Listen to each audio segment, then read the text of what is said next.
Sarah thought the nightmare was over. For months, her life had been reduced to court dates, legal fees, and arguments that never seemed to end. She had cried at night, hidden her fear from her children, and told herself, soon this will all be finished.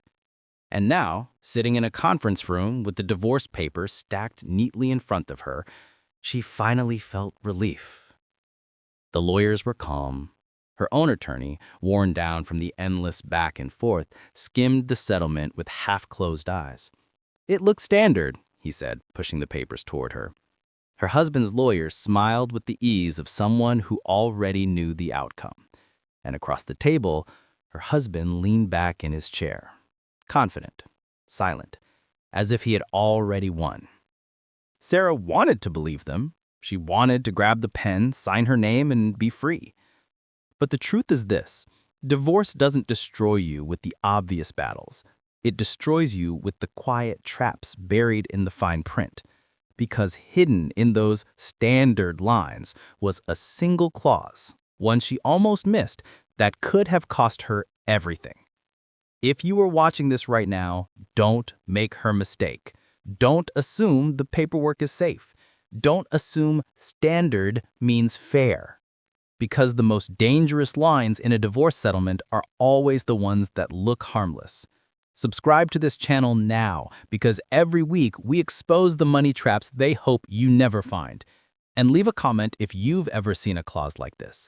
Your warning might save someone else's future. Sarah's pen hovered above the signature line. Then she paused. Something inside her told her to read just one more page.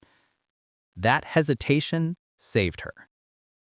The clause read, "Child support obligations shall be adjusted proportionally if the non-custodial parent maintains physical custody for more than 30% of the calendar year." At first glance, it looked fair, logical even. If her husband had the children more often, why shouldn't he pay less? She almost nodded, ready to move on. But that's the trick. That one sentence turned custody into currency. Here's what it really meant. Every weekend she allowed her children to stay longer. Every summer vacation he stretched by an extra week. Every holiday switch he insisted on. All of it reduced her support. Suddenly, parenting time wasn't about bedtime stories, family dinners, or school mornings. It was about money. Every hour became a percentage, and every percentage meant less support. I had seen this weapon used before.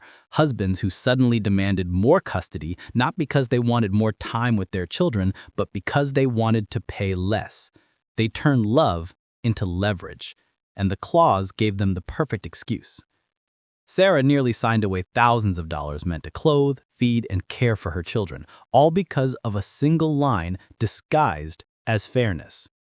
She leaned back in her chair, confused. "Why is this even here?" she asked quietly. Her lawyer barely looked up. "It's standard language." Standard. That word chilled her.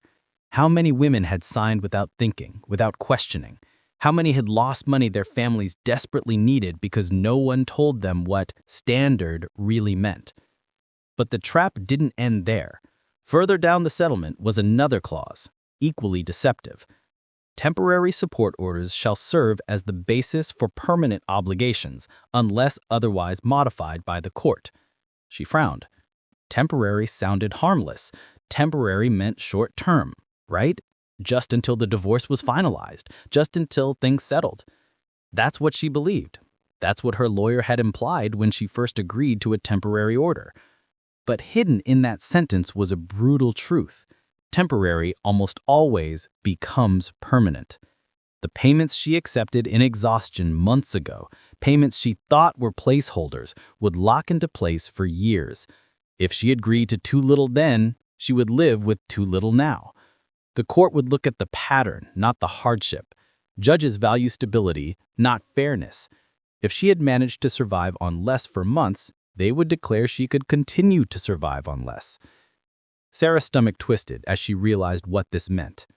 Every compromise she had made early on, every time she told herself it's only for a little while, had been weakly weaponized against her. And it was about to get worse, because buried even deeper was another line, the one she didn't see coming, a line that tied support directly to her future income, a clause that punished her for succeeding, but never punished him if he did. Her lawyer flipped the page casually, ready to move on. But Sarah froze. She saw the words, she read them twice, and her heart sunk. Sarah thought she had seen the worst. The custody percentage clause that turned parenting into percentages of money. The temporary order clause that transformed short-term survival into long-term obligation. But as she read deeper, she realized the settlement wasn't finished taking from her. The third clause was buried in plain sight. Support payments shall be recalculated in the event of significant income changes. It looked fair. Life changes. Incomes rise and fall. Shouldn't support adapt? Sarah almost accepted it, but then she noticed the catch. The clause wasn't balanced. If her income went up, her husband could petition the court to reduce his support. If his income went up, nothing changed. The wording protected him, not her. This was the income adjustment trap. I had seen it countless times. A woman works hard, earns a promotion, or finally finds stability. She believes she's moving forward. But the moment her ex sees her income rise, he drags her back to court. She earns more now. I should pay less. And the court agrees. The clause gives him the weapon. Sarah imagined the years ahead. If she advanced in her career, if she remarried and built a stable home, her progress would be used against her. Her success would punish her. But if her ex thrived, if he earned more, if he built wealth, she would see none of it. Her lawyer glanced at the line and shrugged. It's boilerplate. Boilerplate, another word for trop. Sarah turned the page, her heart heavy, and then she saw it. The fourth hidden clause, remarriage penalty. It read, support obligations may be reduced or terminated upon remarriage or cohabitation by the custodial parent. Sarah felt the air leave her lungs. What does this mean? Her lawyer explained calmly. If you remarry, he can petition to stop paying support. Courts often accept it. But his responsibility to the children doesn't end if I remarry, she whispered. And she was right. Children don't vanish because their mother finds love again. They still need food, clothing, housing, medical care. But the clause turned her personal life into leverage. If she dared to move forward, if she rebuilt her life, if she chose happiness, she would be financially punished.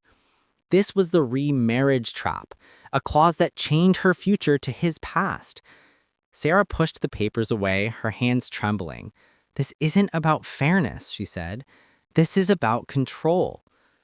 Her husband's lawyer smiled thinly, but said nothing. But the final clause was the cruelest of all. Very near the end of the document was a single sentence. Spousal support shall continue indefinitely unless otherwise modified by the court. No end date, no review after retirement, no protection if circumstances changed. This was the lifetime obligation trap. It meant Sarah's ex could lean on her income for decades, even if she worked herself to exhaustion, even if she wanted to retire, even if she could no longer keep up with the cost of living. Unless she dragged him back to court, unless she fought again, the payments would continue forever. Her voice cracked. I can't sign this. Because now she understood. Each clause looked harmless, logical, routine, but together they stripped her of freedom, stability, and dignity. Custody tied to percentages, temporary orders turned permanent, income weaponized, remarriage punished, lifetime obligations with no end. She had almost signed away her future. That's how divorce destroys people. Not with open war, but with hidden traps. Not with bold words, but with quiet clauses. Not with honesty, but with fine print. Sarah refused to sign. She demanded revisions, fought line by line, and exposed every trap for what it was. And for the first time in months, her husband's confidence broke. He hadn't expected her to question. He had expected her to be tired, to give in, to accept standard language. But she didn't. and not decision saved her. Because here's the truth. In divorce, the most dangerous words are, "It's just standard." Standard doesn't mean safe. Standard doesn't mean fair. Standard means someone else already lost before you. So if you are facing divorce, listen carefully. Don't sign anything you don't understand. Don't accept temporary as harmless. Don't let your income or your future relationships be turned into weapons against you. And never, ever accept indefinite support without a fight. The hidden divorce money clause could cost you everything. It almost cost Sarah her freedom, her stability, her future. But she stopped just in time. Don't assume you'll be as lucky. Before you sign, read every word, question every line, because the one clause you overlook might be the one that ruins your life. Subscribe to this channel. Every week we reveal the secrets, the traps, the hidden clauses they don't want you to see. Share this video with someone who needs to hear it, and leave a comment if you've faced one of these clauses yourself. Your story could save another person's future. Remember Sarah. Remember how close she came to losing everything. And remember this, the danger isn't what you see. The danger is what you don't. Don't let the hidden clause cost you your future.